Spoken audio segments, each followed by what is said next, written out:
আমাদের দেশনেত্রী বেগম খালেদা জিয়ার ইন্তেকালের পরে আমার খুব ইচ্ছা ছিল যে এখানে এসে আমি তার রুহের মাগফিরাতের জন্য দোয়া চাইব। একই সঙ্গে আমাদের নেতা জনাব তারেক রহমান সাহেব তার সুস্বাস্থ্য, দীর্ঘায়ু এবং সাফল্যের জন্য দোয়া চাইব।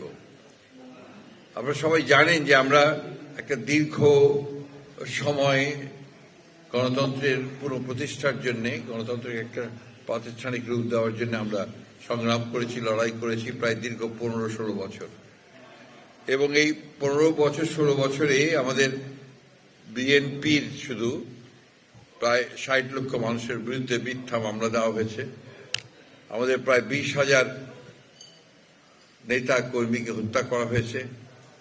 আমাদের প্রায় আপনাদের এই সিলেটের অত্যন্ত কৃতি সন্তান এবং অত্যন্ত সংগ্রামী নেতা সাংগঠনিক সম্পাদক জনাব ইলিয়াস আলী সহ প্রায় 1700 নেতা কর্মীকে গুম করে দেওয়া হয়েছে। ফোর্স ডিসঅ্যাপিয়ারেন্সের তারা আপনার ভিকটিম হয়েছেন এবং গোটা বাংলাদেশে তারা একটা ত্রাসের রাজত্ব সৃষ্টি করে রেখেছিল। একটা আপনার স্টেট মানে অফ টোটাল ফিয়ার, ভয় দেখিয়ে মানুষকে তার যে অধিকার, সেই অধিকার থেকে তারা বঞ্চিত করছিল। একটু আল্লাহর অশেষ রহমতেই জনগণের আন্দোলনের মধ্য দিয়ে, ছাত্র জনতার আন্দোলনের মধ্য দিয়ে, বিশেষ করে জুলাইয়ের আন্দোলনের মধ্য দিয়ে সেই ফ্যাসিস্ট শক্তি পরাজিত হয়েছে এবং দেশ ছেড়ে চলে যেতে বাধ্য হয়েছে। এরপরে অন্তর্বর্তী সরকারের যে নির্বাচনের ঘোষণা, সময়মতো নির্বাচনের ঘোষণা, এর মধ্য দিয়ে একটা আশার সঞ্চার হয়েছে জনগণের মধ্যে। যদি অনেক অনিশ্চয়তার কথা অনেকে বলেন, অনিশ্চয়তার কথা আপনার পত্রপত্রিকা মিডিয়াতে আসে, তারপরেও দেখা যাচ্ছে যে ধীরে ধীরে কিন্তু আমরা সেই নির্বাচনের যে পথ, সেই পথেই আমরা এগিয়ে চলেছি। 26 সালের ফেব্রুয়ারি মাসের 12 তারিখে নির্বাচন অনুষ্ঠিত হওয়ার কথা এবং এখন পর্যন্ত আপনারা জানেন যে বাছাইও হয়ে গেছে। এরপরে আপনার সর্বশেষ যেটা আসবে, প্রতীক বরাদ্দ আসবে, তারপরেই পুরো দমে নির্বাচনের প্রচারণা শুরু হবে। আমাদের কাছে এই নির্বাচনটা শুধু আমাদের কাছে নয়, জাতির জন্য অত্যন্ত গুরুত্বপূর্ণ। এই জন্যে যে দীর্ঘ 15 বছর এই জাতি তাদের যে অধিকার, ভোট দেওয়ার যে অধিকার, সেই অধিকার থেকে তারা বঞ্চিত হয়েছে। আমরা যেটাকে সবসময় মনে করি যে গণতন্ত্রের একটা পূর্ব শর্ত হচ্ছে একটা নির্বাচনের মধ্য দিয়ে একটা নির্বাচিত পার্লামেন্ট গঠন করা এবং সেই পার্লামেন্টের মাধ্যমে একটি সরকার গঠন করা, যারা দেশে সত্যিকার অর্থেই একটা গণতান্ত্রিক ব্যবস্থা, গণতান্ত্রিক সুশাসন তারা এখানে প্রতিষ্ঠা করবেন এবং রুল অফ ল প্রতিষ্ঠা করবেন। এক গণতান্ত্রিক সংস্কৃতি আমাদেরকে তৈরি করতে হবে।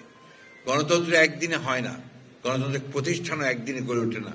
সমস্ত মানুষের প্রচেষ্টার মধ্য দিয়ে কিন্তু আপনার এই গণতান্ত্রিক একটা সংস্কৃতি গড়ে ওঠে, যার ফলেই গণতন্ত্রের একটা ভিত্তি পায়।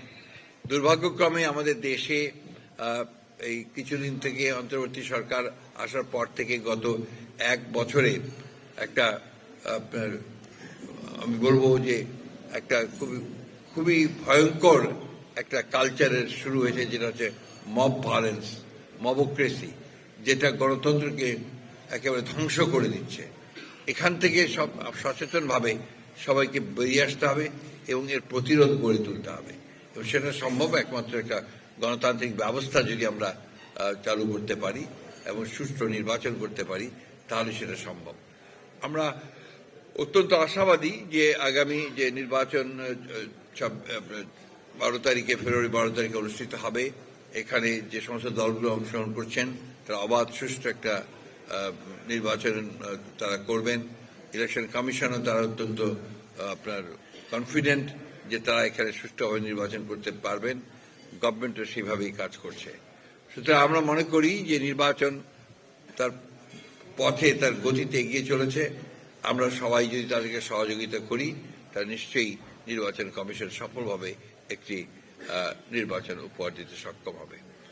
আমি এইটুকুই বলতে চাই, শুধু আবারও এইটুকু বলতে চাই, দেশনেত্রী বেগম খালেদা জিয়া তিনি আমাদের শুধুমাত্র বিএনপির নেত্রী ছিলেন না, তিনি সমগ্র বাংলাদেশের নেত্রী ছিলেন এবং বাংলাদেশে গণতন্ত্র প্রতিষ্ঠার জন্য তিনি তার সমস্ত জীবনটাই উৎসর্গ করেছেন।